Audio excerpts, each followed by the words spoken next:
Let's begin today by looking at one of the most boring, ineffective, and widely accepted rituals in the corporate world, the slide deck. How many times have you stood in front of your team, of your board, and presented a massive 40-page PowerPoint filled with KPIs, bullet points, and spreadsheets, only to watch everyone's eyes completely glaze over? We are taught in business that we must be data-driven. We are told that numbers are objective and professional. But if we are really honest, for most leaders, data isn't a tool to illuminate the truth. It is a shield. It is a mask we wear because we are terrified of genuine human connection. We hide behind our spreadsheets because being vulnerable and telling a real emotional story simply feels too risky.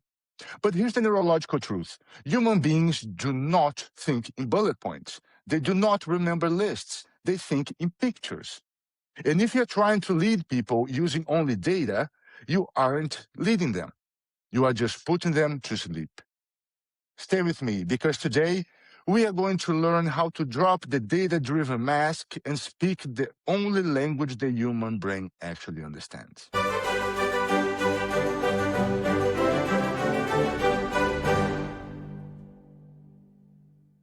Welcome to the H2H experiment. I am Joao, and I am your host.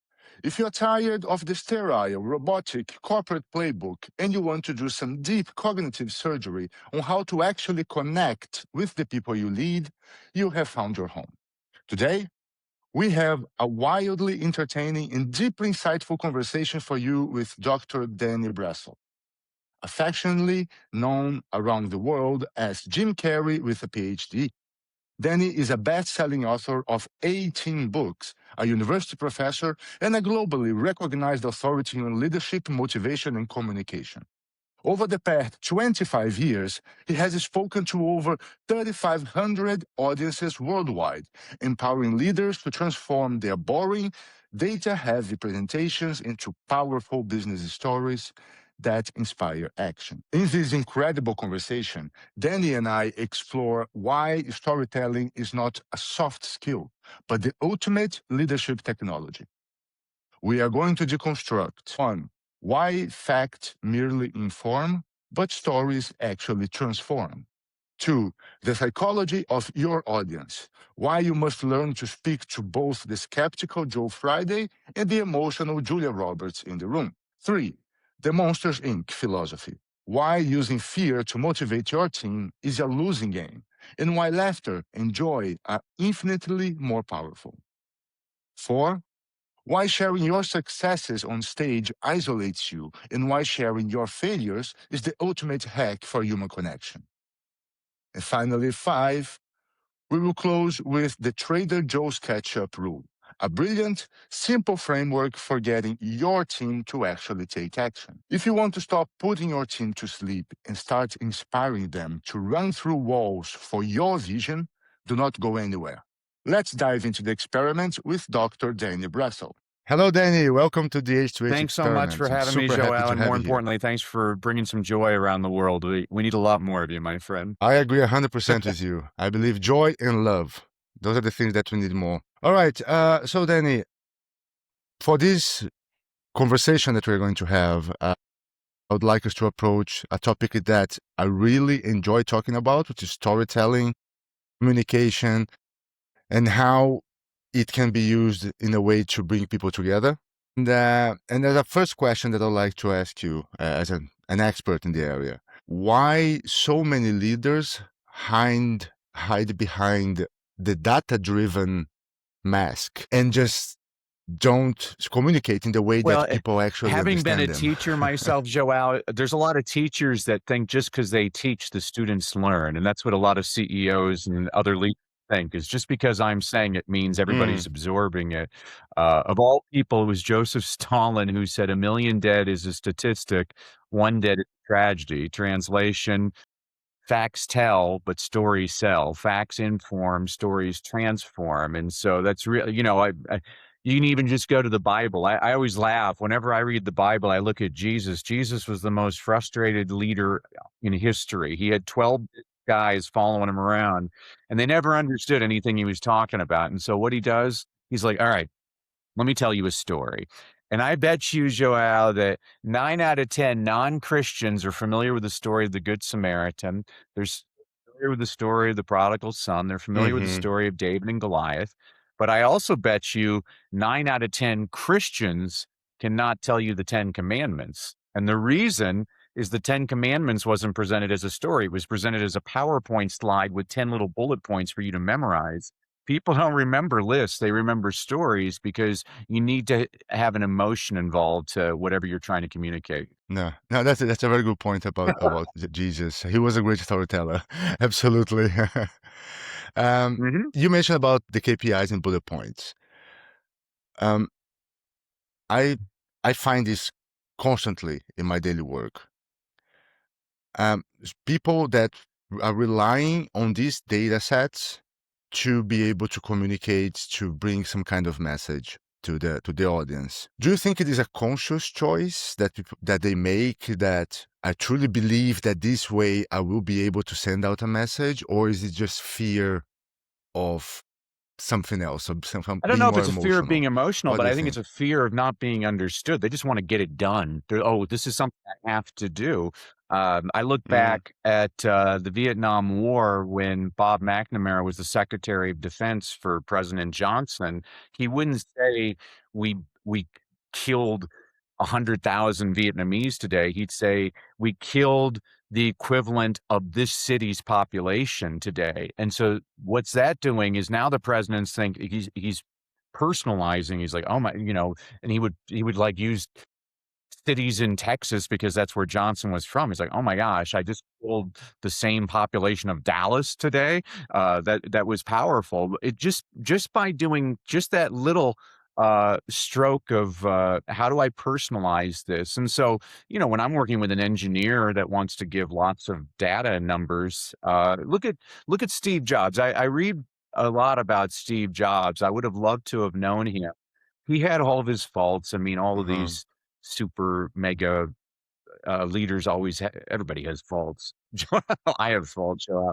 Um, we do. Hopefully, But we all what have he was faults. amazed when I'm reading the book Steve Jobs by Walter Isaacson. He gives one story.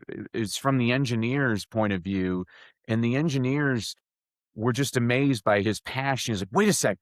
The computer is taking an extra 1.3 seconds to start. If you can save this, and we sell 200 million computers, that's the equivalent of this many seconds, which is this many years.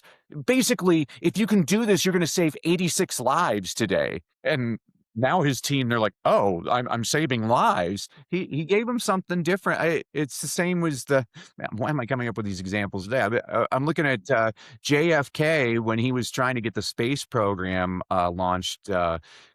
He was always excited he was at Cape Canaveral, and he'd ask different people what their jobs were, and they'd, oh, I'm the cook and I do this. And he asked a janitor, Uh, what's your job? He's like, my job is to help put a man on the moon. He had a bigger mission involved. And I'm like, wow, that's very interesting. So, and Kennedy loved that. He was tickled by that. He's like, this guy gets it. All of us are part of the same mission. And that's what a real leader does, is a real leader knows all the cogs in my wheel are important. I need to make them all understand you all are essential to the overall uh, success of my team. And that's what storytelling does. I couldn't help to make a connection Hmm. to the stories that you told, to the purpose, because purpose is sharing a vision, sharing a purpose is the best way for you to get people to That's right. moving towards a specific direction. And my understanding is that purpose requires storytelling, right? You That's right. cannot share a vision if you're not telling a good Yeah, story. I just read Shoe Dog by Phil Knight, Brilliant. the co-founder of Nike, and there's a story in there that both Michael Jordan and Kobe Mm, Bryant, two of the most competitive basketball players in history, they said, "Oh, we're not nearly as competitive as Phil Knight." There was a story from his childhood where Phil Knight played 116 consecutive matches of badminton with his cousin, and somebody asked, "Why did you play your cousin in badminton 116 times?" And he said, oh, because he beat me the first 115 times. It's a good story. It shows this guy doesn't give up. but why are we as humans Mhm. so moved by stories? What what's our connection to stories that makes us be so motivated, be so driven, be so passionate Yeah, I by mean, the we think in stories that we tell pictures, and that we hear? Joao, and I can prove this. Here, I'll do it. I've done this with hundreds of thousands of people. So I want you to think of an apple. Just picture an apple in your head. All right, what did you picture? Tell me what you Okay, envisioned. Describe. A green apple. Okay. A a green green apple. apple I've had flying. people say, "Oh, I thought of a red apple," or "I thought of an apple pie," or maybe they get clever. "I thought of an Apple iPhone or an Apple computer." In all my years of doing this, I've never had a single person, Joelle, say, "Oh, I thought of APPLE." Because we don't think in words, we think in Uh, pictures. Stories are pictures, that's why you mhm, create things with stories, and it's just something the human connection, even with cave people, you know, when they're bragging at the fire and talking, need to pay attention to the story about mhm, don't eat the blueberries because the blueberries kill people. This is how we communicate things. We don't just give data sets to people. Lists Li that's what I always tell people I do is I take your meaningless numbers and turn them into meaningful narratives because, those are the things that stick with people even when you're I'm not egotistical enough to think anybody remembers any of the information I talk about when I give presentation, but they remember jokes. mhm, They mhm, remember when I get them up and moving. They remember funny stories, and so that's why I'm always trying to figure out, okay, how can I get a story to you man, I'm coming up with all kinds of politician examples today. President Reagan, I don't know. I watched a couple of inspired by politicians earlier. politics I today. was watching their speech.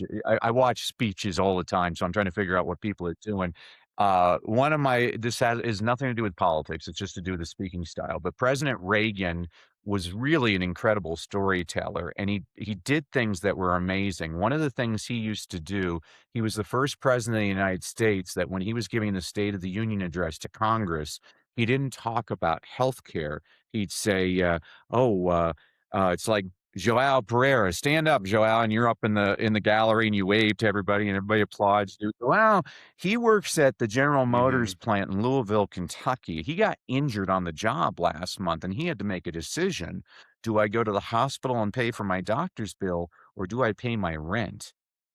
And so now when Americans are thinking about healthcare, they're thinking, "Man, Joelle, I remember that story about," and that was real. I mean, and Reagan was so good about that. You've mhm, watched every single president since then has copied the method. They have like 8 people now whenever they wanna talk about an issue.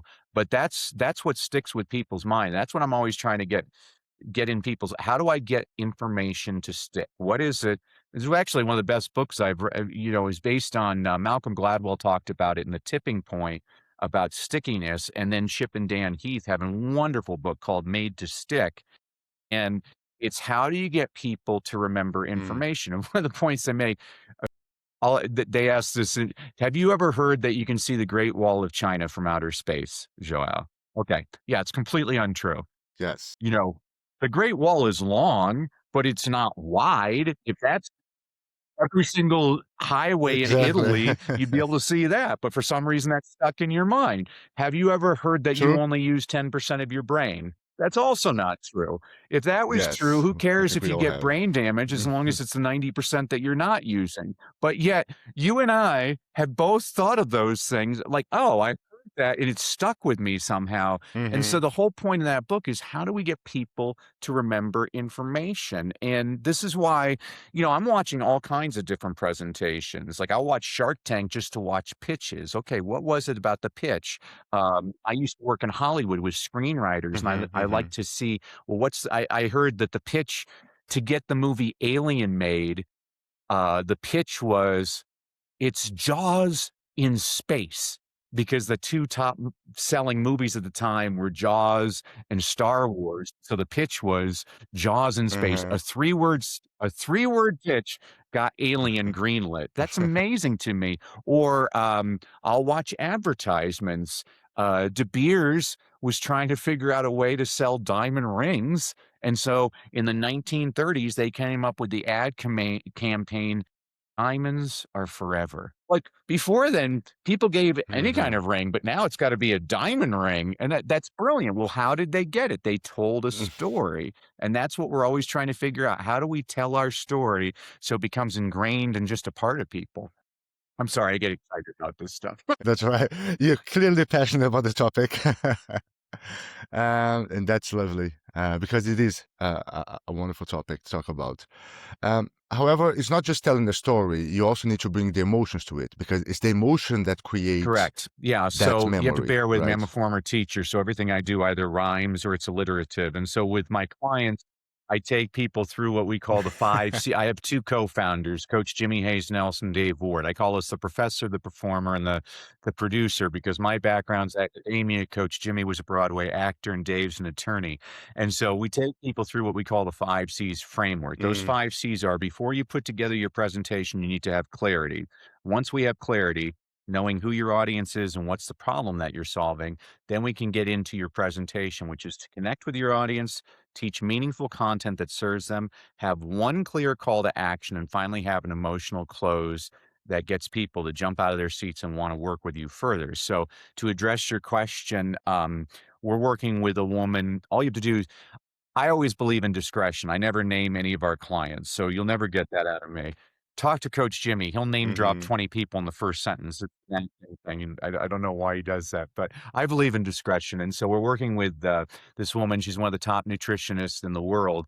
And the end of her presentation, she said, "So you can buy my 90-day diet coaching program for only 1997." And that's where she ended. I said, "Whoa, big mm, mistake." And she's like, "What do you mean?" I'm like, "You have to understand, this is what addresses your question directly. There's 2 types of people in your audience.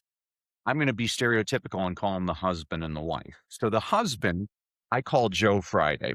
Joe Friday's sitting in the audience with his arms crossed, looking skeptically at you like, "Who is this person? What are they trying to sell me? What do I gotta do? How much is it gonna cost?" And a very well-crafted presentation addresses all of those questions, so Joe Friday is satisfied. But that's where Dr. mhm, Kathy was ending. I'm like, "Wait a sec, if you end with Joe Friday, you're ignoring the wife. The wife is Julia Roberts. Julia Roberts doesn't care how much mhm, it costs. She just wants to feel good." I mean, I listen to Joel's podcast because I always learn something. It's like my long lost teacher and guru that I've always wanted to listen to. And so he was mm, potentially losing a significant portion of her audience just by not emotionally connecting. And so I said, "You need a story to end." And she's like, "What uh, do you mean?" I'm like, "Well, what do you want your audience to do?" And she said, "I want them to buy my coaching program." I'm like, "Yes, I know you want them to buy." So dense. 5 minutes of that. It was just going back and forth. Then she let it slip, Joelle. She said, "I mhm, want them to understand they can't do it on their own." mm, Oh, you need to hire an expert story. She's like, "What's that?" I'm like, "I'll give you an example. I'll leave you all with this. Many years ago, my wife and I had theater tickets. We were dressed to the nines, driving to the theater when we got a flat tire. My wife said, "Well, I'll call AAA and get a tow truck." I looked at her. I'm like, "You don't have to call AAA. I'm a man. I can fix a flat tire."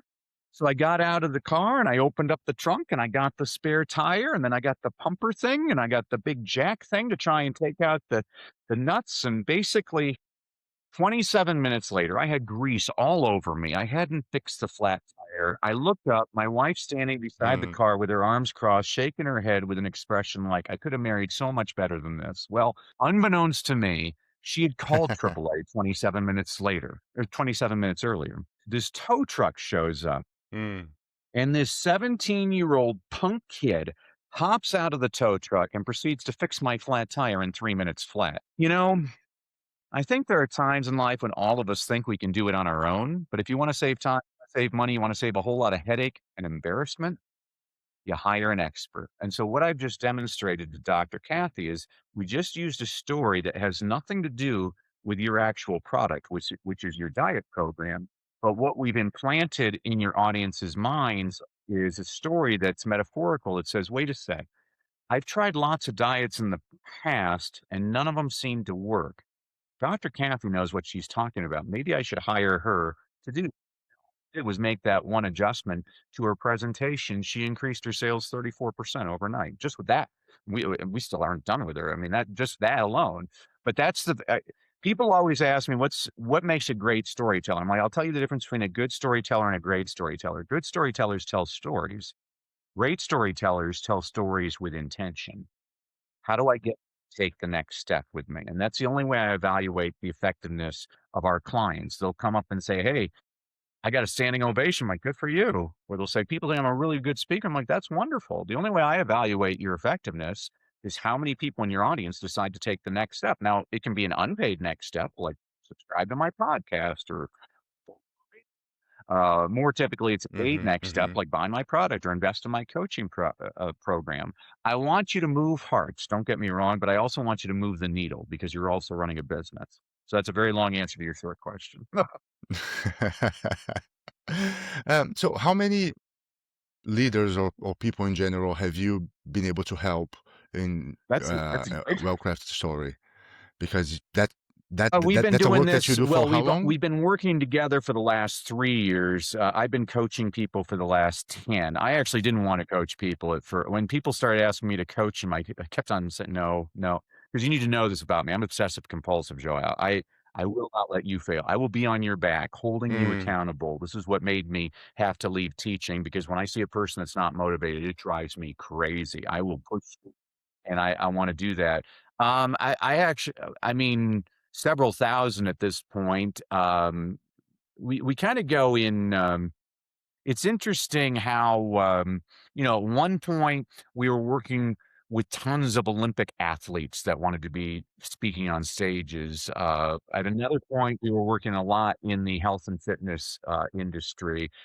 We did real estate. It's weird how it shifts. Right now, we're doing a lot in the financial advisors and with family owned businesses that are trying to raise capital. It's very it's weird. I guess they start talking to one another, and all of a sudden we get everybody at the same. But it's the same thing I mhm. tell people. I mean, if you want to get better at speaking, there's only two ways to get better at speaking. First of all, I mean, I practice what I preach. I've had lots of great coaches and mentors in my career. One of my mentors was a guy named Jim Rohn, and Jim used to say, "You can't pay other people to do your push-ups." Translation: You got to do the reps. It's kind of like this podcast, Joel. I guarantee you, the first time you did this podcast, it sucked. And the second time you did it, it sucked, but it didn't suck as bad as the first time, and now you've been doing it for a while. It's become absolutely, you just Like needed I everything mean, in this is life, what I isn't tell it? people, is speaking is a skill. Most of the people I work with, they have no interest in speaking. They're just trying to figure out a way to get more clients, and I think the fastest way to do that's through speaking. A lot of the people I work with are terrified with speaking. I have a woman right now I'm working with, she shakes so visibly, and she's like, "What do I do?" I'm like, "Just tell everybody you're nervous." She's like, "What do you mean?" "Tell everybody you're nervous. Say you're about." Yeah, because you and I Simple as both that, been in yeah. those rooms with people that are bombing on stage. There's nothing more uncomfortable. It takes forever for those people to finish. If you actually just fess up to it on stage, "I'm nervous. I'm gonna pee my pants. People are gonna start to clap." No, you can do this because people are actually pretty cool, I find. And that's a strategy I learned.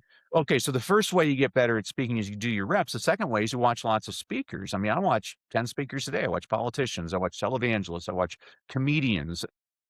That's the point I was gonna make, is that, you learn a lot from comedians. They have a really important strategy that they use. If you watch Kevin Hart, he's a short black guy, and so he tells jokes about being a short black guy.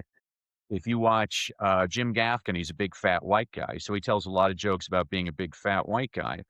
That's smart. What they did is they took their perceived weakness and they fessed up to it, and now it's just can't make fun of it. I mean, I Uh-huh, didn't uh-huh. work with either President Biden or President Trump, but if I had worked with them, with President Biden, I would have said, "Make fun of your age." "I'm so old, I can't remember anything."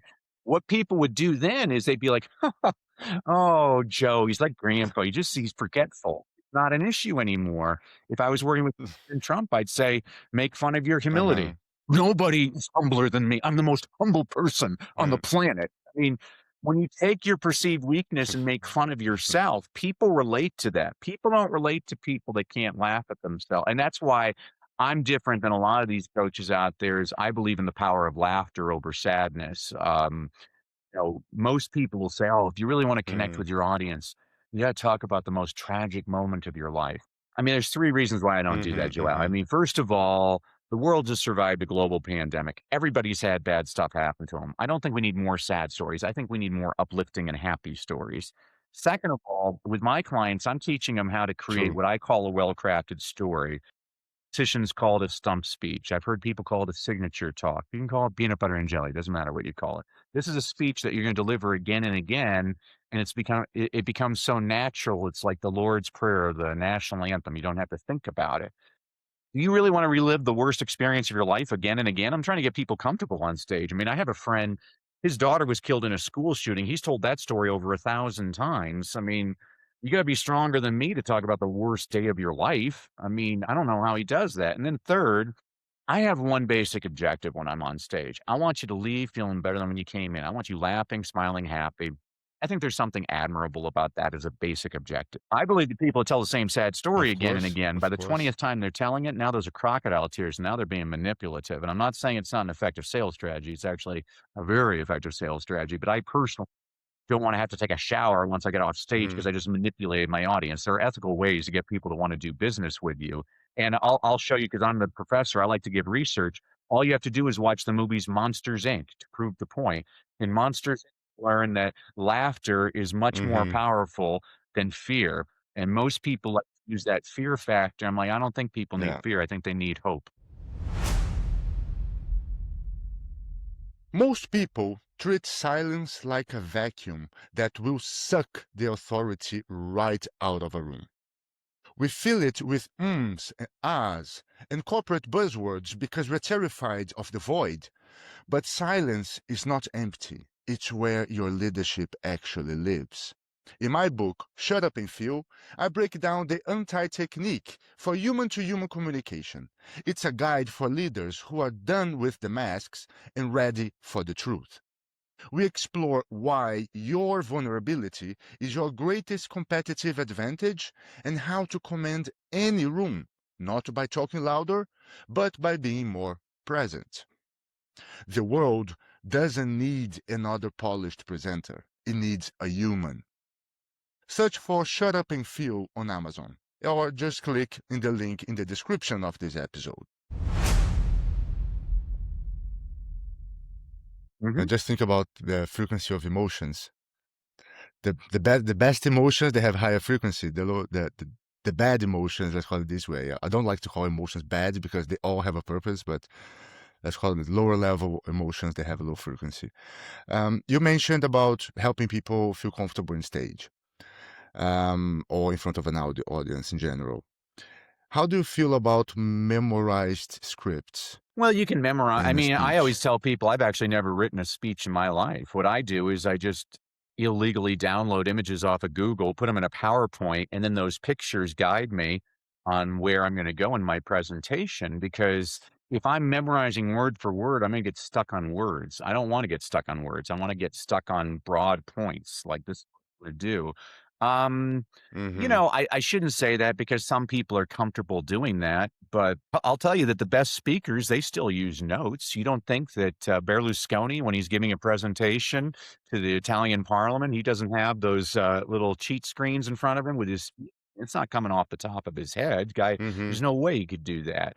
Um, so, yeah, I mean, And I believe it feels robotic, feels cold as well. You I can see mean, clearly it's when kind of it was a funny memorized because if you speech. look at one of the most famous speeches of all time is Martin Luther King's "I Have a Dream" speech, and that's not the speech he had written. He he looked at his crowd, and all of a sudden he remembered a sermon he'd given sometime beforehand, and he started revving him up. "I have a dream," and I mean, and he went into that. He felt the audience. Okay, this is what the audience needs right now. I thought that was incredible. Yeah, if you wanna memorize the speech, I shouldn't say don't memorize. I work with a lot of Asian business people, and they're very into memorizing. But but you gotta also look at the culture. That's how they're taught. I mean, crazy because they can literally memorize, like, Mm-hmm. 10-page papers. It's fascinating to me. But I also believe it's a little yeah, but it's also what That's you were talking about, crazy. Joelle. It becomes, like, robotic, and I don't want it to be I mean, this is you know, you're from Brazil, and now you're working in Italy. I mean, Brazilians and Italians, they're great the way they tell stories. You know, the way you get an Italian torture for an Italian is telling them they have to tell a story without using their hands. Oh, I have to, I need my hands. There's so much emotion, and even vocally, it's fantastic. You could be talking about making a peanut butter sandwich, but if you're an Italian, it's the most fascinating story I've ever heard, and it's because of vocal inflections and the enthusiasm. And there's a lot of lessons to be told there. I mean, if I'm a leader, this is why I watch lots of speakers. I'm like, what's making this person effective? What is it that connected? It's the same thing. I just noticed this yesterday. I opened up an email. This woman sends me a email every single week, and I never read it. And yesterday I read it. And so for the next 5 minutes, I'm like, why did I read this email? What was it that captured my attention? Because I'm going to, it was Picasso who said, good artists copy, great artists steal. So I'm trying to figure out what's the method that they do. And this is the same Hmm. thing I watch. So President Reagan was really one of my favorite speakers because he always started with a joke. And I always liked that technique because it put Mm. him at ease and it puts his audience at ease. And that was, as opposed to, yeah, I mean, when I used to be in speaking competitions, I don't I'm a speaker, gets everybody all laughing, and I'm like, "Oh, good, I'm gonna win this competition." And then the next speaker after me is like, "The first time daddy touched me," I'm like, I've lost. Because it's everybody wants a depressing story. And I'm like, it always bummed me out, but I'm like, I'm not gonna change myself. I think people need laughter. I think people need joy. That's why I listen to your podcast. I'm learning things, and it's not a downer. Too many downers. I was watching a horrible show on TV last week called The News, and it was just so depressing. I'm like, I don't need that. I need food for my soul. So that's why I listen to your. We have Oh, we have the news. absolutely. That's enough to get us Absolutely. depressed. That's more than enough. So one something that is I feel like is very important for this conversation as well is for us to bring the vulnerability on the table, because stories, as there are stories that, as you said, that you want to bring joy, you want to bring the joke part, but vulnerability also has a powerful effect on connecting people, on getting people to empathize. However, I have been asked a few times, and I have to say that I struggle to reply objectively to this question that I'd like to get your opinion. What is the difference, or where is which are the boundaries between Yeah, yeah, being yeah. vulnerable Well, and oversharing? time for one. I mean, people make jokes about President Lincoln getting assassinated today. It might be funny, but I'm sure it wasn't that funny in 1865 when it happened. It's one thing to say that you were in prison. It's another thing to say you got out yesterday. now, now my audience is very nervous, but I see where you're going with this, Joel, and it's probably the most important point people should take away from this podcast today is stop sharing your successes on stage. Start sharing your failures because not everybody in your audience has succeeded, but they've all failed. And the more you share your own failures, the more Mm, your audience is going to see themselves in you. And that's what you're trying to do ultimately to connect with your audience. I mean, again, former teacher. In the first, to connect with your audience in the first 5 minutes, you have to rap. Rap stands for you need to you need to uh, show you're relatable. You need to demonstrate your authority, and you have to share your purpose. So relatable. Man, I'm just like you. I've had that uh-huh. exact same problem. Authority, and I solved that problem. Mhm, Purpose. And now I'm on a mission to help people just like you mhm, so you don't have to suffer the way I suffered. If you can do that, you know, again, like my friend whose daughter was killed in a school shooting. I mean, it's a pretty uncomfortable story no matter when you tell it. But I mean, that was 30 years ago. It's a little bit easier for him to mhm, tell it now. I mean, I don't like doing that. But I uh-huh, mean, some people, yeah, it depends on what you're talking. So right now we're working with a 35-year-old CEO. So think about that. You're 35 years old, you're a uh-huh, CEO, your board of directors is all these white-haired men, mhm, and, there's nothing that you can tell them that's gonna make them think you're credible. B they have much more, uh-huh, experience and wisdom than you, and so what we crafted for him was to talk about how he'd been working since 12 years old. He had to work his way up in the company, he did every crummy job. And by doing that, then he really established the credibility, like, I'm not just somebody that inherited this job. I've worked my tail off to get here, and I'm gonna and, the other thing we've worked with him is how to he's like his big message to his board is, "I've got your back. I've got your back. Whenever you need anything, I've got your back." And like, he says it all the time, and people know that. They're like, "I can count on him."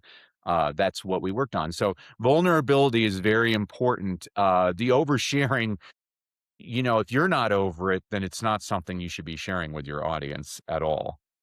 I mean, then it just makes everybody in the room very uncomfortable. But I mean, like, I talk about the reason I became a Yeah, speaker. I mean, I was a teacher for many years, and then in 2005, my wife and I attended a real estate seminar, which turned out to be a scam, and we lost everything financially. And I could give you all the woe is me story, but I learned a lot from that experience. But one of the things that I learned was I had to make money to avoid bankruptcy, and so I started speaking on the side, and I was able to grow my speaking business, and then eventually people started asking me to coach them, and, then I started coaching people, but then people understand, "Oh, this isn't just," you know, I always like to joke when people tell me they're a life coach. I'm like, "What's a life coach? What the heck is a life coach?" I please let's stop with that terminology It means because nothing. it I'm like, doesn't mean a if you thing. need a life coach, go to Starbucks because there's 7 of them sitting there right now. I'm like, "What is a life coach?" Or it is, Or yeah, get a fortune or, cookie I was in speaking at an Chinatown. event, and the first 2 speakers, they were thought leaders, and so I got on I guess I was feeling facetious. I got on stage, I'm like, Mm. "Who in here needs another thought? I'm not a thought leader, I'm a results leader." Who I'm doesn't like, have I don't enough understand. thoughts in Or the it's when people talk head? about servant leadership. I'm like, leadership by definition is service. So you don't have to say servant leadership. It's leadership. That's what leadership is. Or It's redundant. I'm I'm working with a guy right now. He told me he's an accountability coach. I'm like, but isn't that one of their jobs is to keep you accountable? So why are you an accountability? I just didn't understand. I'm going off the tracks right now, Joe. But it just cracks me up. Um, I don't know. Maybe somebody told me what my job title should be is elevator because I elevate people. I'm like, oh, I kind of like that. Maybe I'm just an elevator. That's it. I'll take that as a job title. Yeah, And exactly. that will allow you to tell a good story. Because Absolutely. people will be curious. Why People elevator? need So, happier and then you stories. start developing the story behind that. Danny, as you know, here at the H2H experiment, we have this moment in which we share some kind of framework or exercise or protocol that can help the audience to take a step forward in becoming a better version of themselves. So, given the topic of our conversation, storytelling, communication, what Yeah, can so we as a leave thank you for to our you, Joelle, audience and your today? audience for having to listen to me for all this time, I wanted to give everybody a freebie. So if you go to freestoryguide.com, guide like a tour guide, freestoryguide.com, I'm going to give everybody their own complimentary, well-crafted story blueprint. What this is the actual process that Coach Jimmy, Dave, and I take our clients through to help you create your well-crafted story. What this does for you is it takes the guesswork out of what story should I use and where should I put it in my presentation. And what this means is you now have an actual system to help Mm-hmm. convert your audiences into actual clients. You can get that at freestoryguide.com. If there's one immediate action step I want everybody to take, it's to have one clear call to Mm-hmm. action. This is one of the biggest mistakes I see in most presentations. I was on a podcast yesterday, and the hostess at the end of the show, she said, I hope you enjoyed today's podcast. Make sure you like, subscribe, and give us a 5-star review. We got off the air. I said, you just asked your audience to do 3 things. They're not going to do any of them because former teacher, everything rhymes. Choices confuse and cause you to lose. You have to make the choice for the audience and make it a simple choice. If in the United States, if you look at the largest grocery store chains, Publix, Food Lion, Rouse, Kroger, Myths, whatever. They're not the number one grocery store chain based on volume. The number one grocery store chain based on volume in America is Trader Joe's. And the reason is when you go into one of these major supermarkets looking for ketchup, there's 38 different types of ketchup to choose from. When you go into Trader Joe's, there's one. It's called ketchup. They made the choice for you, and they have a much higher sales rate because of that. That's why you have to give people just one thing to do, not multiple things. I'll take that for myself as well. So if anyone would like to contact you, I'm going Danny, to follow my how own can talk to you? advice. And so when you go to freestoryguide.com, that's the only thing. I'm sure it'll put you on an email list and you'll be getting emails from me for the rest of eternity. But that's probably the easiest way to work with me. But I really appreciate this time, Joel, with you. You're great. And anything I can do to support you and all the great work you're doing, I'm in your corner. I got your back. Thank you. Thank you, Danny. It's been a wonderful pleasure. First of all, to meet you, and then to have this conversation. I really enjoyed it, and I hope that our audience enjoyed it as well. So if this episode resonated with you, I'm following Danny's advice. Subscribe to our podcast. Right. One action. See you Bye-bye. next time. Bye-bye, Danny.